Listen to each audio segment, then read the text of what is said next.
Hello, I'm Dr. Ruth Roberts. I hope you all are well and apologize about any confusion with the links. I realized I set them up not only for the wrong day, but also for the wrong time because I forgot about daylight savings time.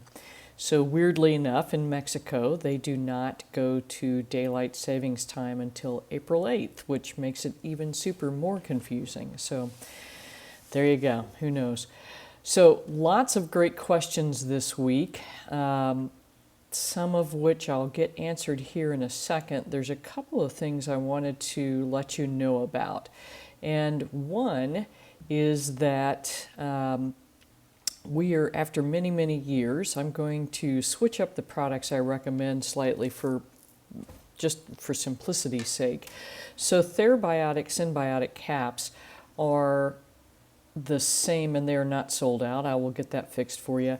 They are the same thing as the Therabiotic powder or the CrockPet Probiotics powder, but there's two big differences. One is that they are shelf stable, meaning you do not have to refrigerate them, which I think helps tremendously. And the second is that they are in a capsule. And so this has been a complaint, and I feel your pain on this over the years as far as they get gummy and that kind of stuff, and so it's been a bit of a mess. But I think you're going to enjoy that. I've tried these for Mona and Pep and for us and have found them to be as effective. They are a slightly lower colony forming unit count, actually not slightly, they're half of what the others are. And so here's what I would suggest doing. I've been experimenting with this lower dose on a daily basis for Mona and Pep, or for a weekly basis, and I have not seen any issues. So if you are just starting probiotics, what I would suggest is using a capsule twice daily for your pets, and you can always pop the capsule open, dump the powder into the food and mix it in, and do that twice daily for 1 week, and then once a daily for a week, and then drop down to whatever the most effective frequency is. And so that may be 3 times a week, it may be twice a week, it may be once a week. So just kind of play with that and see if you notice any difference. The other thing too is that, you know, it's a lower initial investment, so to speak. So I think this will make everybody happier. We've got 5% off on the symbiotic caps and the new fish oil, which is Finest Pure Fish Oil by Pharmax. It's a very high quality product. The reason I'm switching to this is that the Icosa Max is going to be on manufacturer's back order for a while, and Claire is unable to tell me kind of when that might be. So I think you will like this product quite a bit. The upside is that it is essentially the same concept. It is an anchovy and sardine oil, so it is sustainable. It is a slightly lower dose, so you will need to bump it up just a smidge. So instead of 2,800 milligrams of fish oil per teaspoon, it is 1,975. And I'll put a dosing chart together so that we'll have that available for you. But it's, you know, slightly, there's 40 teaspoons instead of the 24, 26, something like that. So it's a little bit better bargain. And again, high quality. It is orange flavor instead of lemon, which seems to be a little bit happier for kitty cats. So hope that makes sense. If you've got questions, please just reach out and ask us at Dr. Ruth Roberts at drruthroberts.com. And if you may or may not have noticed, but we've got Hannah on board, who's been helping to get your orders expedited.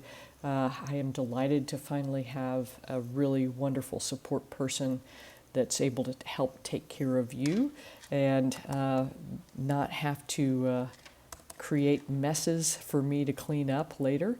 So all good stuff. So if you need help from her, I just put her email up, and she's also monitoring this Facebook page so that you'll be able to, if you need if you need help, just type in #admin or hashtag, sorry I'm old, and ask your question, and Hannah will get it answered for you.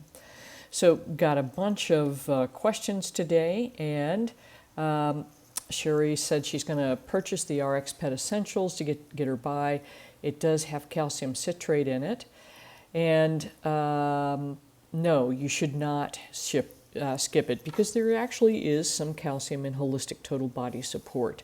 So it is perfectly fine to use, and you do need to continue to use the calcium in the recipe itself. Again, we do still have, I think, 45 or 50 jars of the cat Holistic Total Body Support. So that's coming soon. And anyway, so there we go. So the other, actually I should show you guys this. Finally have a label proof to show you. Let me go dig that up real quick. And I think you're going to enjoy this tremendously. There are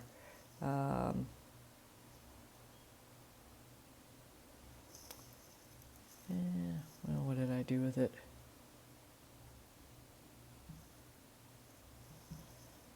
Some days I lose my marbles. At any rate, this is the template one, but it'll do. So we'll have, I think it was 7.6 ounces is what the total volume will be. There will be 150 servings. And what that means, the serving size is 1/4 teaspoon. And so there'll be 150 of those. And so to put that into kind of a real world concept, for a 50-pound dog, this jar of supplements will last about 60 days. So that's 2 months worth of supplement for right around $63, so just over $1 a day. So I am delighted about that, because it is such a better value for you. And again, the dosing regimen is going to be 1/4 teaspoon per day. It is for both dogs and cats, so 1/4 teaspoon per day for cats and dogs under 20 pounds. And then so for that 50-pound dog, you're going to use 1/2 and 1/8 of a teaspoon. So really, really super excited about this. So let's see, let's get back to your questions here. So there you go, Sherry. I hope that helps. Again, if you want some of the cat product, we still have some of those jars left. They're actually marked at $5 a jar at this point, so and there's no additional shipping charge. So go ahead and just add those into your cart, and Hannah will get them shipped out to you. So Lee's has found calabacita squash, and it is a variety of zucchini, so it is very common throughout the Southwest, New Mexico, and down here in Mexico. So it's kind of more of a traditional squash. So yeah, go for it. That's what Pap and Mona have been eating for quite some time, in the absence of other squash varieties available. So that's something I wanted to point out to you guys here too. So while we've been in Mexico, there's a limited number of veggies that are available. We can get broccoli, we can get cauliflower, sometimes we can find bok choy, sometimes we can find chard if there's a lot of local farmers, but we're really pretty limited on the veggies that we can get. So we can get a really dark spinach that's probably closer to a New Zealand spinach. We can get calabacitas, and we can get carrots. So other than the veggies, they've been staying pretty much the same for quite some time. But we just keep rotating the other things we can, and that is the proteins and then the fats. And again, we don't add any type of starch, because Pepsi Kitty and Mona would get fat. So there you go. So, yeah, everything else you can find, go for it. Bok choy I love, and it is a brassica species. And it is very, very easy on the digestion. So if you've got a pup that has some difficulty with broccoli or some of the other brassica species, bok choy is an awesome choice. So I hope that's helpful, Lee. Let's see here. And so we posted this, the one thing that's good for your pet they refuse to eat. And it's really interesting. So blueberries, grapes, and Jane, so grapes are toxic as far as in a particular dose. So if they eat a bunch of raisins, that is a big problem. If they eat 1 or 2 grapes, not a problem.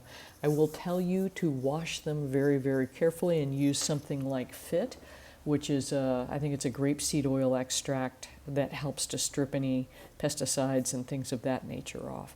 I had a colleague tell me that she believes the grape and raisin toxicity is due to an antifungal compound that they use to keep the fungus off that is based with fluoride. So I think if you wash really well and just use 1 or 2 grapes, it's okay. The problem is raisins because you really can't clean those guys up. And great, yeah, so that's shrimp. That's funny, Kenzie. Some labs eat everything, someone not so much. So, goody. Caroline, welcome to the group. Had a really wonderful time talking with Caroline about her baby. And so a couple of questions to clear up. We do have the new site, which is going to launch on Monday, and that will include the new cooking video. So some of these questions will be cleaned up pretty quickly. So yes, I use bone meal in the old video and in the ebook, but calcium citrate is better because we've had issues with bone meal being contaminated with heavy metals. And iodized salt can be difficult to find, so this is where you could use a little bit of Redmond's or Himalayan pink salt, and then use kelp or seaweed, something of that nature. So 1/4 teaspoon of kelp will help tremendously, and that's going to give you the adequate amount of iodine for the batch, which is about 45 micrograms. It's hard to get down that low with an iodine supplement because often they're like 3, 5, 6 milligrams at a whack. And then we're avoiding the regular Morton salt because it has anti-caking agents in it, as Angie was asking. So there you go. So Lolly was asking if kelp has sodium in it, and indeed it does. So that can help. It's interesting that you added light salt, which is potassium, but that makes some sense because if one of the minerals is out of whack, often many of them will. And we think about sodium and we think about potassium, but even more important may be magnesium because it sort of seems to be the master mineral. So this, if you're going to do a little experimentation with magnesium, and you may want to, if you find that your pup just doesn't quite have as much stamina, things of that nature, particularly with the heat, I would start very low with the magnesium, roughly on the order of about 50 milligrams, and go slowly because too much will create diarrhea. So not much fun there. Let's see, so there we go, got that one answered for you. So Erin's asking about dehydrating the kelp that she has available to her, and Terry brings up a really good question, Erin, and that is, how clean do you think the water actually is by you? If you're in the Gulf Coast, I don't know that kelp is available down there, but if you're in the Gulf Coast, I definitely would not, because that water is so contaminated with oil, with agricultural runoff and things of that nature. So that's kind of one of those dicey things. Unfortunately, I think that all kelp, all seaweeds, are going to be contaminated with plastic because all sea salt is contaminated with plastic at this point. And that's because we just have so much garbage in the ocean, as I talked about last week, how you can help make an environmental impact with your pet. So that's kind of what I got for you. It's like there's a Southern expression called that goes something like, she has done pissed in the grits, which means that it's similar to you've made your bed, now lie in it. And basically that's where we are at this point. We have done pissed in the grits, and we have contaminated our environment. The more different groups begin to test for things, so for instance, the arsenic in rice, in brown rice is higher because the husk is on than in white rice. I think that any grain that's grown in water is going to be contaminated. It's just that the more we start to look, the more we're going to realize that we have just royally screwed up. So we've got a couple of options. We can either keep ourselves perpetually freaked out, or we can do the very best that we can and pick and choose what's going to be least contaminated, and then do things like detoxify on a regular basis. Clean the water up before we give it to our pets, before we cook with it, things of that nature. Clean our fruit and veggies with something that will get rid of the pesticides and herbicides, even if they're organic. It's just, we can freak out and stay in this place of fear and worry, or we can take a deep breath and accept what's going on and just do the very best we can and do our best to not use things that are going to make this process continue. Does that make sense? I hope so. So let's see, let's get back to some questions here. So let's see here. Jamie's asking, if you're eliminating grains, can you add in a replacement carb? And Michael, it just depends actually on what you're trying to accomplish.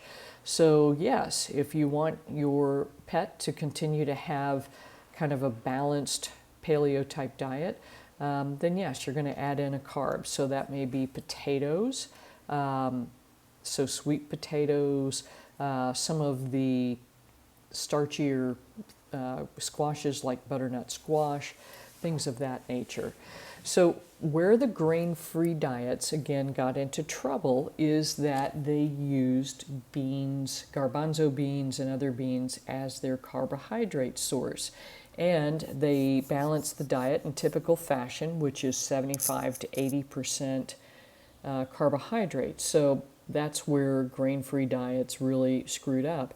With that many beans, you're going to have a terrific amount of anti-nutrients or lectins around, and that can create some massive problems. So as evidenced with Goldies that develop dilative cardiomyopathy.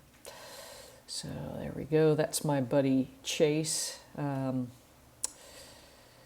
Love those setter dogs. I reached down one morning and was petting him on his neck, and he had a massive tumor that turned out to be a hemangiosarcoma. So this was his last week, and as you can see, he was loving being out by the marsh. Miss that boy. So that's what I have for you this week. I hope that everybody is having a great week. Keep the questions coming. Let me know what you need help with. Let Hannah know what you need help with, and she will get you squared away probably faster than I can. So until next week, remember, your pet's best health starts in the bowl. I'm Dr. Ruth Roberts, your pet's ally.